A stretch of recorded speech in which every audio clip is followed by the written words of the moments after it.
Assalamualaikum warahmatullahi wabarakatuh. Perkenalkan, nama saya Kiara Mayangdara. Ingin menganalisis sebuah cerpen yang berjudul Sepotong Hati yang Baru karya Terelie. Yang pertama ada id atau keinginan. Id merupakan struktur kepribadian paling primitif dan berhubungan dengan prinsip mencari kesenangan. Ini dapat kita lihat pada fase-fase kanak-kanak seseorang. Id banyak berhubungan dengan nafsu semena-mena yang tidak sanggup membedakan realitas dan hayalan. Di dalam cerpen Sepotong Hati yang Baru ini diceritakan sebagai manusia biasa, Nana dan Putri memiliki kepribadian baik id, ego maupun superego. Dan contoh percakapannya yaitu, "Kamu naksir Rio kan, Nak? Ayolah ngaku saja." "Siapa yang naksir kamu, Put?" "Rio." "Aduh, jangan GR deh." Dari percakapan tersebut bisa dilihat bahwa keduanya memiliki keinginan yang sama untuk selalu diperhatikan oleh Rio. Contoh lain yang didapatkan dari cerpen Sepotong Hati yang Baru ialah sisi id tokoh Wong Lan. Muncul semenjak usianya 13 tahun, usia kategori remaja ini ia habiskan dengan perbuatan-perbuatan negatif. Karena kehidupannya yang dipenuhi dengan unsur id, membuat tokoh Wan Lang merasakan kehidupan penuh penderitaan dalam ceritanya. Sisi id tokoh Wong Lan yang tergambar dalam cerita kisah cinta Xie. Contoh dialog yang memperlihatkan sisi id hidupnya kini terlunta-lunta dan sakit-sakitan. Dari sini kita bisa menyimpulkan bahwa sifat Wong Lan sangat buruk sejak usia 13. Ia sudah malas sekolah, lebih suka keluyuran, minum minuman keras, berjudi dan suka marah-marah, berteriak, bahkan memukul pembantunya. Lalu ada ego atau bisa disebut juga dengan penyaluran. Berdasarkan cerpen Sepotong Hati yang Baru karya Terelie, terdapat beberapa contoh ego yang ditemukan. Tokoh Xie dalam memiliki sifat penyayang kepada ibunya, ia rela berkorban harus menikahi Wong Lan, pria yang jauh lebih tua darinya. Contoh dialognya ialah, "Xie janji Ma, Xie janji semua akan baik-baik saja." Remaja 16 tahun itu memeluk ibunya menahan nangis. "Kau tidak boleh melakukannya, Nak." Dan contoh yang lainnya yaitu, "Bukan itu poinnya." Dari situ bisa ia simpulkan bahwa tokoh Nana merasa gembira karena diberi perhatian secara serius oleh Rio. Dan yang ketiga ada superego atau penyeimbang. Contoh superego dalam cerpen Sepotong Hati yang Baru ialah pada bagian Nana membuktikan kesungguhan kepada Rio.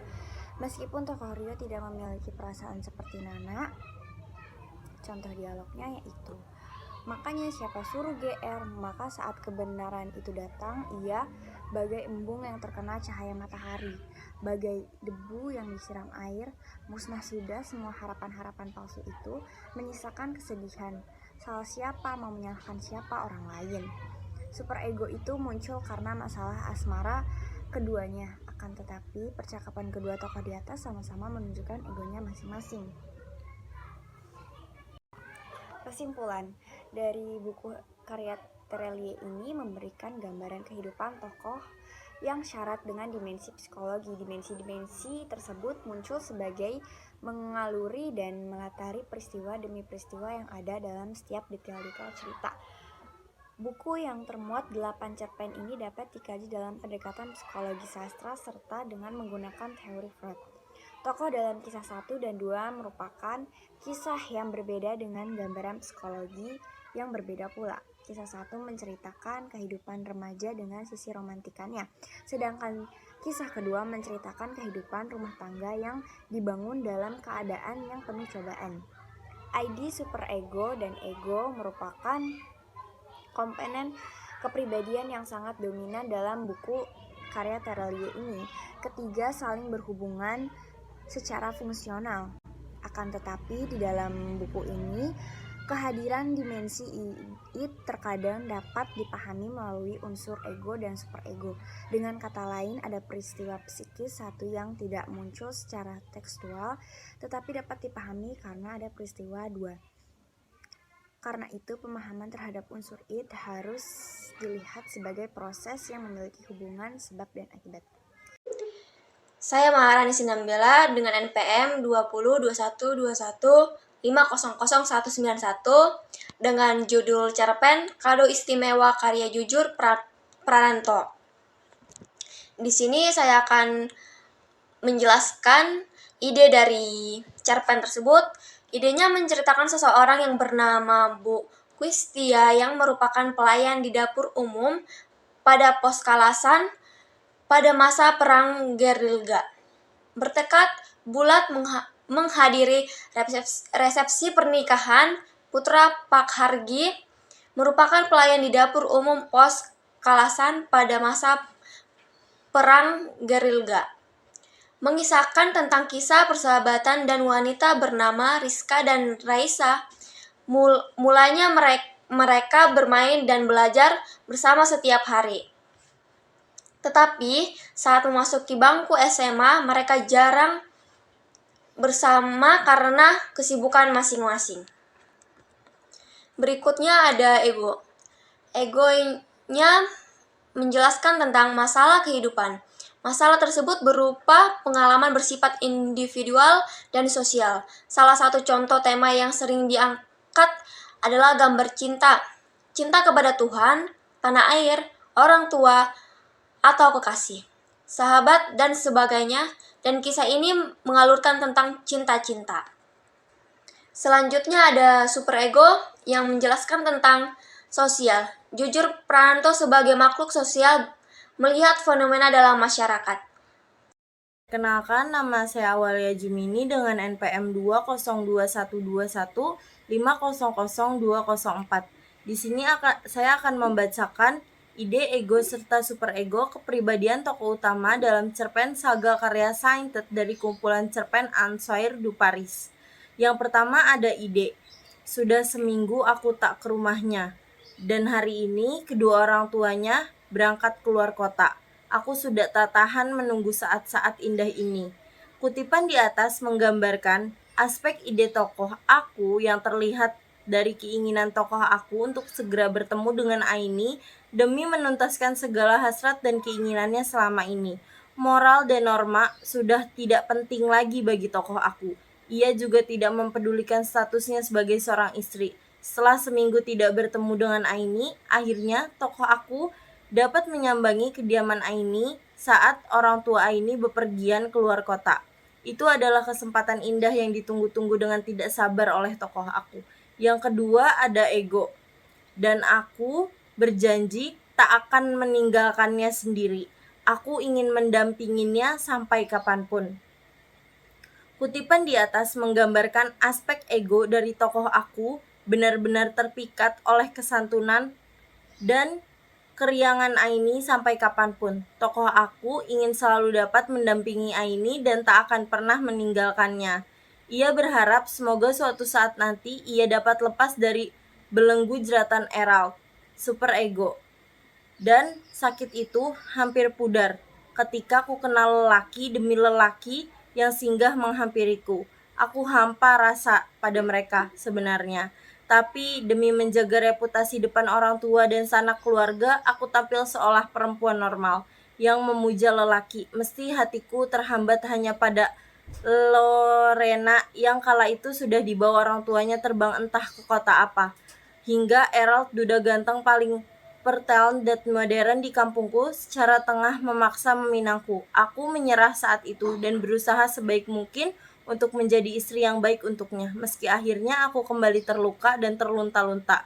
Kutipan di atas menggambarkan aspek superego tokoh aku yang terlihat dari usaha tokoh aku untuk menjadi perempuan yang dianggap normal dan sesuai dengan harapan norma-norma dan agama, meskipun sebenarnya hal itu bertentangan dengan kata hati. Demi menjaga nama baik dan reputasi keluarganya, tokoh aku menerima pinangan dari seorang duda yang bernama Erald yang kemudian menjadi suaminya.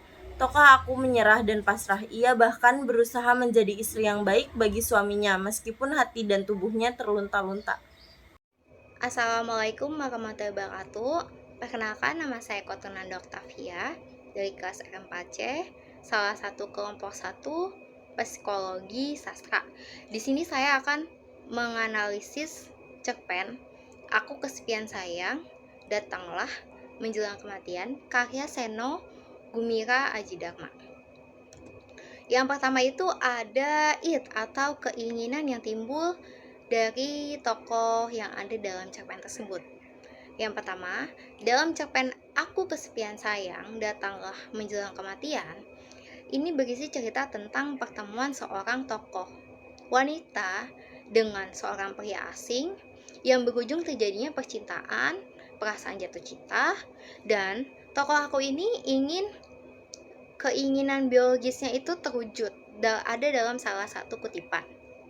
Kamu kejam, kamu tidak mempunyai perasaan.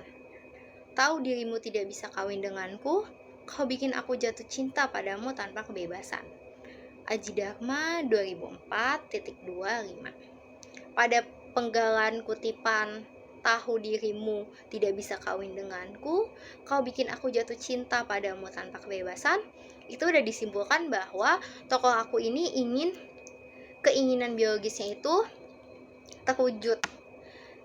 Nah, ini tuh salah satunya masuk dalam kajian psikoanalisis cerpen. Nah, namun keinginan tokoh aku ini tersebut tuh terhalang oleh fakta pria tersebut itu sudah beristri, sudah memiliki anak, dan jelas dia sudah berkeluarga. Dan dampaknya itu adalah kegelisahan dari tokoh si aku yang sering tersenyum dan merasa dirinya itu adalah orang yang depresi. Terlihat dalam salah satu kutipan itu tersenyum sendiri. Ia tidak tersenyum sebenarnya. Ia hanya memperagakan sebuah senyum. Senyuman itu hanya suatu peragaan, tidak mewakili perasaan, karena perasaannya sendiri gelisah. Aji Dharma 2004.21. Yang kedua, itu ada ego atau penyaluran yang akan dilakukan entah itu dalam segi negatif atau positif. Nah, dalam cerpen ini, ego itu berperan untuk mengekang tuntutan dengan cara mempertahankan apa yang menjadi keinginan biologisnya. Maksudnya itu, karena keinginannya si tokoh aku itu secara logika, secara dinalar, itu adalah hal yang memicu banyak pertentangan setelah terjadi atau setelah kewujud. Jadi ego ini keluar masuk ke dalam dirinya untuk melakukan pertentangan atau mengekang apa yang menjadi keinginannya si Namun, dia tidak mau hancur karena keputusan yang ia ambil sendiri. Nah, tokoh aku juga menyadari bahwa keinginan bertentangan dengan egonya. Ia tidak ingin terjadi sesuatu jika memaksakan kehendak Aku tidak mau terombang-ambing begini. Aku jatuh cinta kepada seorang tanpa ikatan. Jika hal itu kau lakukan untuk menerima keadaan dengan pasrah dan lapang dada agar tidak semakin terjerumus ke dalam kehancuran yang terus-menerus menghantui dirinya. Keinginan untuk dikawini saja sudah jelas akan membuat tokoh aku sengsara, dan sebenarnya keadaan tersebut juga jelas akan menjadi pertentangan karena tidak sesuai dengan norma-norma yang dianut oleh si tokoh aku dan ada di masyarakat. Ego berusaha bertindak agar tokoh aku memahami realita dan menerima, serta menahan impuls apabila muncul keinginan untuk melawan hal tersebut. Dengan demikian, tokoh aku tidak terlalu memaksakan keinginannya karena ditentang oleh ego. Nah, jadi ego ini berhasil untuk mengekang tuntutan dari keinginan tokoh aku agar tidak terjadi hal-hal yang tidak diinginkan, apalagi di masyarakat yang memiliki norma dan istiadat yang sudah sangat melekat dari lama. Yang ketiga itu ada superego, yaitu penyeimbang atau kontrol dari ego dan Nah, superego dalam tokoh aku berperan sebagai penyeimbang kelemahan ego tokoh aku. Ia mampu mengurungkan niatnya untuk menuntut status perkawinan karena sadar ada sanksi sosial yang akan diterima oleh tokoh aku ini setelah misal keinginannya itu terwujud. Oleh karena itu, superego yang bertindak sebagai dimensi norma berhasil mempengaruhi pikirannya untuk memutuskan menyudahi perbuatan tersebut. Dengan salah satu kutipan, kenapa aku selalu bertemu dengan pria yang sudah beristri? Bukan mauku menjadi pengganggu rumah tangga orang. Pergilah, pulanglah, janganlah kembali lagi padaku, meski aku akan merindukanmu. Aku tidak akan pernah melepaskan kamu jika tahu engkau akan jatuh ke pelukan seseorang. Aji Dharma 2004.26. Kutipan tersebut juga menggambarkan aspek super ego tokoh aku yang menjadi perempuan wajar, perempuan yang selayaknya ada di masyarakat, yang pantas dicintai oleh laki-laki tapi bukan laki-laki yang sudah memiliki keluarga. Nah, jadi perempuan yang wajar, bukan jadi perempuan pengganggu. Nah, tokoh aku ini kemudian menyerah dan pasrah terhadap keadaan yang menimpa dirinya dan melepaskan keinginannya merelakan kekasihnya bersama orang lain. Tokoh aku memiliki patuh terhadap norma yang ada di masyarakat agar nanti ke depannya dia tidak memiliki masalah-masalah kehancuran yang akan timbul. Dan ini tuh merupakan dorongan berdasarkan nilai moral masyarakat, di mana yang tadi seperti saya bilang, di masyarakat itu kental dengan adat istiadat dan normanya. Oleh karena itu, super ego berperan agar tokoh aku ini tidak mendapat sanksi moral di tengah-tengah masyarakat karena mewujudkan kehendaknya dari si It untuk dinikahi. Kesimpulan yang saya dapatkan dari cerpen Aku Kesepian Sayang, Datanglah Menjelang Kematian, itu dari pertama kontrol id, ego, dan super ego yang saling mendominasi tokoh aku tersebut pada akhirnya berdampak langsung terhadap kejiwaan tokoh aku yang tidak stabil dan selalu berubah-ubah. Hal tersebut berawal dari perkenalannya dengan seorang pria yang sudah berkeluarga dan dia merasa kalau keinginan biologisnya itu terpenuhi sebab wanita tersebut sudah jatuh cinta dengan pria itu. Namun karena keinginan tokoh aku ini sangat kuat, sehingga akan timbul masalah-masalah yang akan terjadi